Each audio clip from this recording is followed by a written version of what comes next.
Kontroller. The room smelled suspiciously of oranges. Not actual peel and eat oranges, but chemicals mixed together to give the impression of oranges. A cleaning product of some kind. They had used something similar in the train station. Better than the typical smells of ammonia or bleach, Iris thought to herself. Smells like that had always given her headaches. Not an allergy per se, but an aversion? She wasn't sure of the right word. She was spiraling a little. Sitting alone in a hospital gown had a way of doing that. What did they need to clean in this room that would smell worse than plastic oranges? There was a soft knock on the door before it swung open. "Thank you for waiting, Miss Birch." The bit-crushed voice of the robot seemed to bounce off the white walls of the room. Lacking a head, the robot's voice came from a speaker in its sleek black chest. It wheeled in a trolley littered with wires and metal. Did it feel like a butcher, pushing around a heap of what its insides were made of? Iris tried to wave the thought away in her mind, but the image of a trolley heaped with guts flashed and seemed to stay there for a moment too long. "What's all this?" Iris asked in a friendly way. She wasn't sure what all they were measuring, but she'd be embarrassed to lose the job based on how she treated the robot. But she was also just happy to have someone to talk to, even if that someone wasn't human. "This is the equipment we are currently testing. Please, lie down in a way that is most comfortable to you." Its arms whirred as motors sent rotors into action, gesturing at the paper-lined bed. Iris did as it asked, the paper crinkling as she first sat down, then lay down on her back. Her bruises ached as she did so, trying her best not to put too much pressure on her arm. The robot was standing over her now. A screen on its torso blinked on. "Please confirm your consent for this testing by placing your thumb on the screen. This waives all liability to Folsom Group and ensures you will be paid at the end of the session." A list of terms and conditions scrolled on the screen, an inviting green circle blinking at the bottom. Iris's hand lingered away from the screen for a moment. The robot did not seem in a rush, but it was hard to tell without a face. "If I decline the consent form?" "You are free to leave, Miss Birch. It is up to you to take part in this test." Iris nodded and placed her thumb on the screen. A check mark appeared briefly before the screen blinked off again. In a way that was surprisingly ginger to her, the robot placed a metal band across her forehead. A soft clamp went on her finger, to measure her heart rate, she assumed. Electrodes placed on various parts of her limbs. All of the wires led back to the robot. "I will be here if you need any assistance or if there are any complications." "Thank you," she said with her best smile. She had spent what felt like an eternity in the hospital, and here she was, back in a gown that let her ass hang out, strapped to a machine. But she had to pay those hospital bills somehow. "Please close your eyes and breathe steadily. You will likely experience some nausea or vertigo when the testing begins. This is expected." "Oh, okay. Thanks for the heads up." Iris tried her best to take slow, deliberate breaths. Her ribs protested. She closed her eyes. A flash of white filled her view, which startled her. The words, "Tester Online," scrolled across her field of vision. Her eyes moved downward, and she realized she had been staring at a fluorescent light.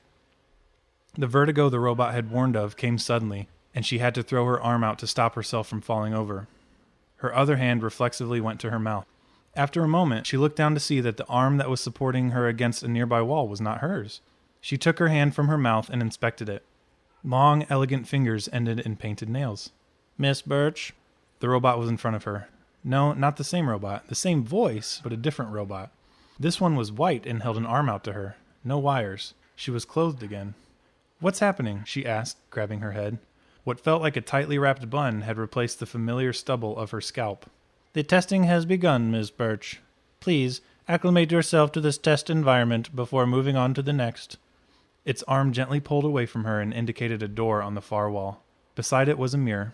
Her footsteps clacked as she stepped forward to the reflection. It grew larger, a stranger walking towards her. Smartly dressed, but not too professional. Taller than she was, the legs long and toned, ending in heels. "Did I steal someone's body?" she asked and turned to the robot. "I can assure you, you did not steal anyone's body. It is brand new. Please proceed to the next testing environment when you are ready, Miss Birch." Although she was far from ready, she straightened herself and looked at her reflection again.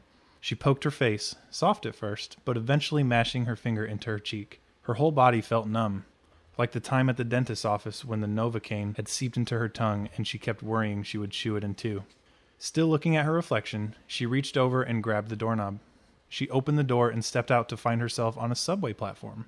People bustled by, unbothered by a smartly dressed woman stepping out of a nondescript door in the tiled wall. A train screeched to a halt in front of her and the doors opened. The waiting passengers let the disembarking ones off and then surged forward. Iris barely felt it, but a nudge at her back moved her forward. An older woman was poking her with the end of her umbrella. "Get on the damn thing before it leaves us," she said. Iris stepped onto the train and grabbed a handrail. Was she supposed to get on a train? What if this wasn't the test environment they had intended? Before she could think about it any longer, the train emitted a soft chime and the doors hissed shut. The body lurched backwards a little as the train set out. Iris's thoughts began to calm. She had spent 8 hours a day, 5 days a week on a train. This may well have been home. Settling into old habits, she scanned the car's passengers, being as nonchalant as possible. This must be why Folsom had chosen her for the training. She wasn't sure how being a ticket controller would help with their current venture. But then again, she had no idea what their current venture was even setting out to do. She placed a hand inside her pocket and realized she had a phone this whole time. The screen came on to show a Department of Transportation badge, along with the app they had developed for issuing citations. It had her name, but the picture had changed to have this face. Did they want her to write citations? She couldn't be sure. The phone had no contacts, no messages. The train arrived at the next station while she was considering this. A few people filed out of the car and were replaced by a few more. Iris immediately noticed a woman who had looked up and down the car first. She had seen this look many times. If someone thought a controller was on board, they would hop out and go down a few cars or wait for the next one. The woman took a nearby seat and pulled out her phone. Iris found herself walking over as the chime sounded. They were moving again before she cleared her throat. The woman looked up from her phone and smiled. "Well, hey there." Iris had planned on presenting her badge and asking to see the woman's pass. The notion evaporated and she found herself at a loss for words. Hi." This body's voice was deeper than hers, a little raspy. "Got an interview or something?" she asked with a chuckle. "Something like that, yeah. I think, anyway." "Yeah, I've been there. Assholes make you get all dressed up for a meet and greet. Then they never call, like a bad date." Iris found herself laughing, but it was the laugh of this body. They talked for a few stops. Iris learned her name was Carla, and she had 2 cats. Her and her previous girlfriend had broken up a few months before. She worked as a bartender on weekends while she was going to school for programming. Iris wasn't sure if this was appropriate, but she began to tell Carla about her actual self. Moving to the city from some nowhere town. The semester off she took that turned into dropping out. Working for the Department of Transportation until the accident. Well, accident wasn't the right word. "This is me," Carla said, standing as the train began to pull into another station. She got a pen and wrote her number on the back of her seat from her purse. "Call me sometime. It's been nice chatting." Iris nodded and said she would. She watched as Carla stepped off the train and disappeared into the group of commuters. Would she be docked pay for having a personal conversation while she was supposed to be testing? She decided that was their fault. But then again, maybe there was something in those terms and conditions she accepted about protocols for failed tests. She didn't even ask if Carla had her pass. Didn't even do the basics of being a controller. The conductor came on the radio and in garbled static explained that after the stop, the next one would be the final one and all passengers must disembark.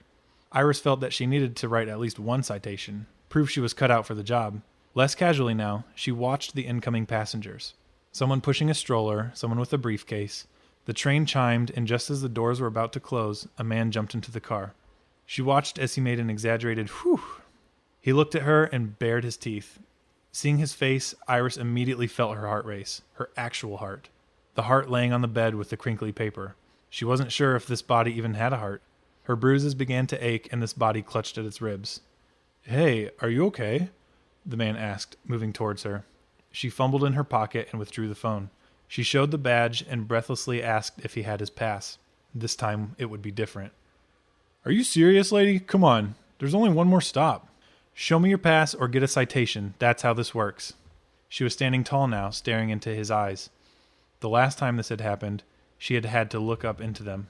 Now they were on the level. She brought the phone between them, and it took a picture of his face. It scanned the picture and found his profile, adding a new item to the already long list. She saw her name among the items scrolling by. He made to snatch the phone from her hand, and she grabbed his wrist. He tried to wrench it free, but her fingers were closed tightly around it. Her arm didn't budge. "Fine, whatever. Give me the ticket and piss off." At that moment, she realized how effortless it was to hold him in place. He huffed, as if to say what a hassle. She didn't realize how strong he was. "Seriously, back off." "Are you scared?" she asked. This caught him off guard, his face going slack. The other passengers were watching now. There was a good chance one of them was recording this. "Do you remember the name Iris Birch?" she asked. "Let go of me, you crazy bitch!" He was struggling a little more intently now, but she still had him by the wrist. She placed the phone back in her pocket. Answer the question, please. Do you remember the name Iris Birch? No, okay? I have no idea who you're... His voice became as garbled as the conductor's announcement. Her other hand was closing around his neck. It didn't feel hard and solid like the handrails. It was soft and giving under the pressure of her thumb against his windpipe. The other passengers began to intervene. They pulled on him, pulled on her, but she did not loose her grip. You beat her, she shouted. His hand became a fist, hitting her. His legs thrashed against her as she lifted him into the air. But this body was not rattled by fists and feet. She twisted his wrist and felt the bones strain and grind against hers. You left her bleeding on the sidewalk. You could have killed her. His face was ugly and red as he strained. You're killing him! A person with the stroller had taken the child out and faced them away from the scene. Good, she said. She squeezed his throat as hard as she could, but found that the hand did not obey her. Tester disconnected. The letters appeared in bold red font across her eyes. The body's hands went slack, and he fell to the floor of the train car. People rushed to his aid, pouring over him. No! She screamed. Let me kill that piece of shit! It was now her voice she heard reverberating off the white walls of the room. Her voice came in shuddering waves. She blinked and found herself looking up at the headless robot. Her hands were tightly clenched, her fingernails dug into her palms. The aches of her bruises and mending bones came rushing back. She was assaulted by the astringent orange smell. Thank you for your time, Miss Birch. The test has been completed. She sat up a little too quickly, some of the wires and electrodes peeling painfully off her skin. Did you know that was going to happen? What was I testing for? She was shouting at the robot as it tried to delicately remove the equipment from her. She tore it off herself and threw it onto the bed in a heap. You will find your clothes and personal effects on the table nearby. Please dress and stop by the front desk for your compensation. You will receive correspondence if you are selected to test with us again. The robot placed the mechanical guts on the cart again and pushed it away. It opened and closed the door quietly. Iris stepped off the bed and found it hard to walk to the table with her clothes. She was still expecting to be taller, to have the other body's longer legs. Leaving the gown in a heap on the floor, she dressed as quickly as she could. Could she remember Carla's number? Would Carla even want to talk to the her that now shivered so pitifully with indignant rage? If she hurried, could she find the train they were on? Could she finish the job? She stepped out of the room in a flurry of movement, hoisting her purse onto her shoulder. People walked past without giving her a glance. Employees with lanyards that ended in plastic badges. Excuse me, miss. A man with a cart of cleaning supplies approached her and pointed to the door. She stepped aside. He retrieved his badge from the cart and tapped it to the door handle. It clicked and he opened the door, placing his badge back on the cart. He began to enter the room when she slipped in. I'm so sorry, I forgot something. Oh, no problem. He smiled and got a spray bottle. The stench of oranges filled the air anew as he removed the paper from the bed and wiped down the vinyl. She jingled her keys and held them up. Got 'em. Thank you, sir. Have a good day, he said, and waved at her with his rag hand. He turned his back to her to finish wiping. The badge clinked slightly as she lifted it up and stuffed it into her bag quickly. She did not look back to see if he heard it. The front desk clerk presented a code that Iris scanned with her phone, credits going directly into her bank account. She didn't even look to see how much. Trying to steady her breath, she said, Do you know if they'll be doing any more tests soon? I'm sorry, I'm not sure. But they have your contact information, if so. The clerk returned to their work, but Iris wasn't sure of how to proceed. Did you like it? They asked quietly, leaning forward a bit. Maybe a little too much, Iris said and laughed nervously. Don't worry, that's what they're banking on. If I hear of another test group, I'll be sure to put your name on there. They winked and gestured to the front door. Iris thanked them and turned away. She nervously touched the badge in her bag, just to be sure it was still there. She tried not to hurry in a suspicious way, but found herself almost jogging to her car. Falling into the driver's seat, she immediately pulled down the visor. The tiny mirror reflected her once familiar face, eyes staring back at her. She saw an intensity there that had not been there before. Iris thought of all the could-dos and be's. They all felt like bad ideas. However, she knew she was going to do one, if not all of them. It was just a matter of deciding which came first.